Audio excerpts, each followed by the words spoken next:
Imagine the world of tomorrow. That's what we're going to be doing today, and going over why Futurama is one of the best shows ever written. But first, let's go over what Futurama is. Futurama is a futuristic sci-fi comedy. This show is so ahead of its time. Not only is it funny, and the jokes land very well, but the show went above and beyond to make the world of the tomorrow as realistic as possible. How do they do this? By having the claimed most overqualified writing staff ever for an animated show. That's a pretty cool feature, I'm not gonna lie. This show featured 3 writers with PhDs, 7 with master's degrees, and a combined time of over 500 hours of study at Harvard University. Imagine going to Harvard University to end up on a writing team for a sci-fi comedy show. That's pretty epic. This commitment to science set up the show's comedies and emotional beats so well. Thank you all so much for clicking on my video, and while you are here, please make sure to like the video, leave a comment, and subscribe to the channel. Here I go, selling out again. Futurama is actually my favorite show ever written. Futurama features great moments, deep meaning, and a level of continuity not featured in other adult comedies, but it also features the character that I relate the most with out of any show I've ever watched. That character is Philip J. Fry, the lead protagonist. Fry is a young man from the 20th century, constantly down on his luck, floating with life with no purpose, and honestly just struggling to get by, kind of like me. Fry's life completely changes when he falls into the cryogenic chamber while delivering a pizza, and he wakes up in the world of tomorrow. Okay, that's the last time you will hear that in this video, I promise. Where he starts like a fish out of water. He has no idea what is going on, but he embraces the future and goes on to create a life for himself. This all happens in the first episode, often referred to as the pilot episode. Speaking of the pilot episode, let's talk about how Futurama literally writes a script for how to do this perfectly.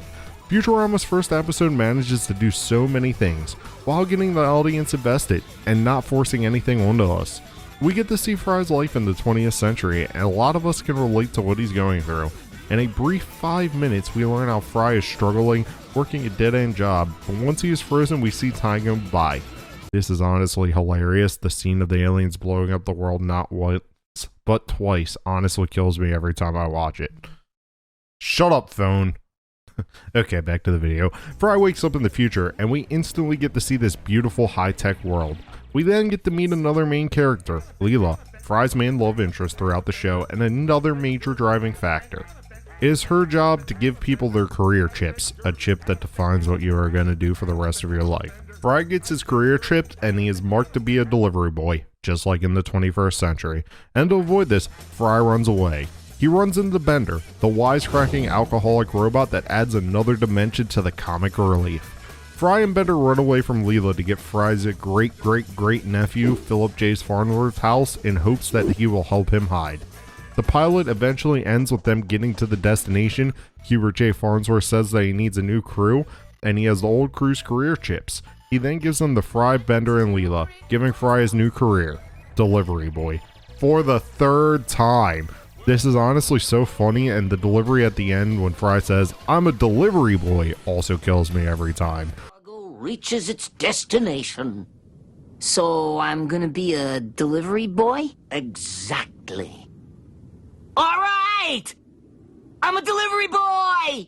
He's so excited now that he realizes that a delivery boy isn't as lame of a job as it was in the 20th century. This pilot introduces us to the main characters, the main driving point of the plot from here on, delivering stuff across space, all investing us, the audience, in the plot and the future of the show. None of it feels forced, and it honestly just feels like a good, funny time. Sorry for that delay, I was trying to figure out why I said honestly instead of honestly, but anyways, let's keep going with the video. The comic relief in Futurama is one of the major sticking points of the show. Smart comedy is something Futurama does really well, especially because they have all those overqualified writers. The jokes in this show are well thought out, fit the plot, and usually don't rely on pop culture references to carry them. However, sometimes they do, and even then, the jokes land quite well with the plot. One of the major examples of this being the iPhone episode. Watch, listen, ignore your friends, stalk your ex, download porno on a crowded bus, even check your email while getting hit by a train. All with the new iPhone. From Mom. It is obviously a pop culture reference to the iPhone and how people will give up their rights and privacies to go viral and get internet popularity. Kinda like me. Oh yeah, did I mention that Futurama covers some pretty real topics as well? Bender is also the perfect comedy relief. I could watch this show and laugh at Bender telling people to bite his shiny metal ass all day. It kills me every time and is one of Bender's main ongoing jokes. Also, we never question how Bender interacts with the people in this show. It's kind of just how we would expect robots to interact with people, and the show doing this sets up for the jokes very well, and it honestly develops a whole new world where everything makes sense, even though these things would never make sense in reality. I mean, seriously, could you imagine talking to a robot or aliens about stuff? No, but Futurama makes it to where we perfectly accept how these characters interact with each other, and honestly just accept that would be how it was if this was in reality. This is an amazing, outstanding, and honestly groundbreaking approach to writing a show, and I don't know how they did it. Probably all that overqualification from Harvard. Alright, enough of the funny business. Futurama has no business getting me into my feelings as much as it does. The writers have such a strong understanding of their characters and the world that they have created that they get to do episodes like Jurassic Park that just make the waterfalls start. How can an adult animated comedy make people cry? It honestly makes zero sense, but Futurama manages to make you care about these characters, and this in turn sets up the emotional beats so well. I honestly can't think of another time where I watched an adult animated show and I cared about the characters.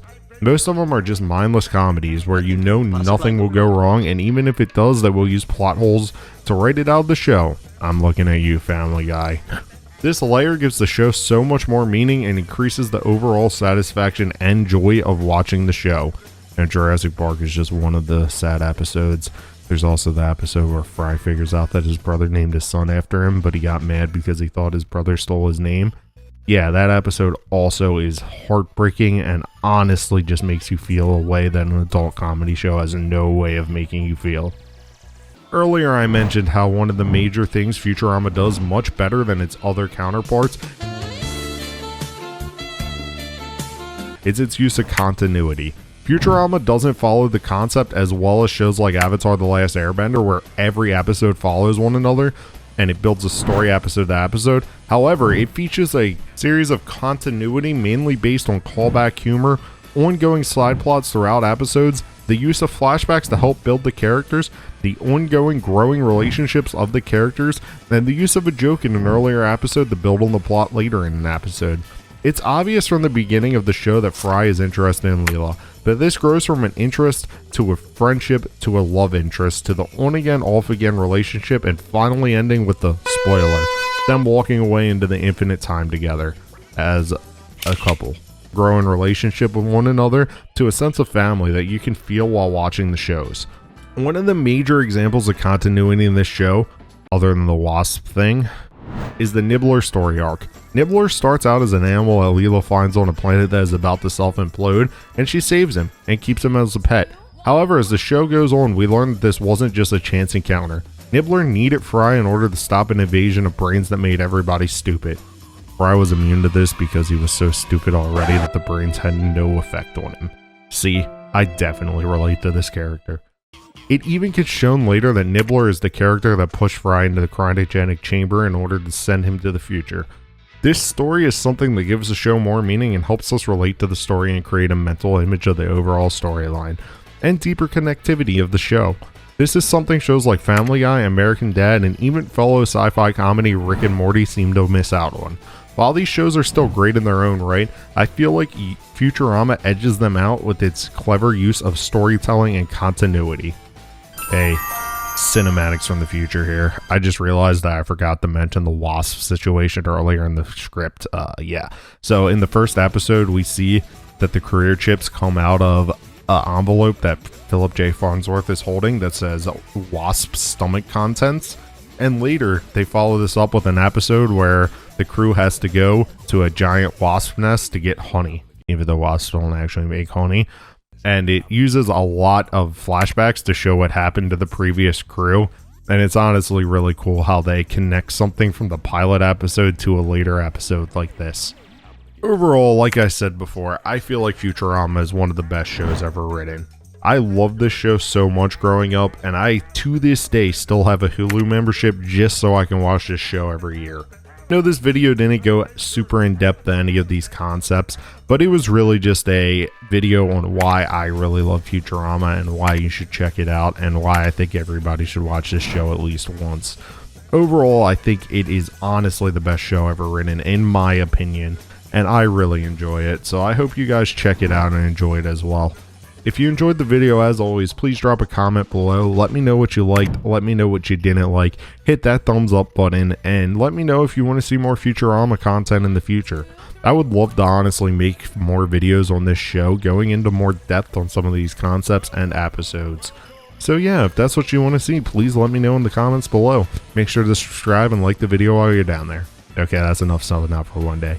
Until next time, Synimatics signing out. Lick my frozen metal ass!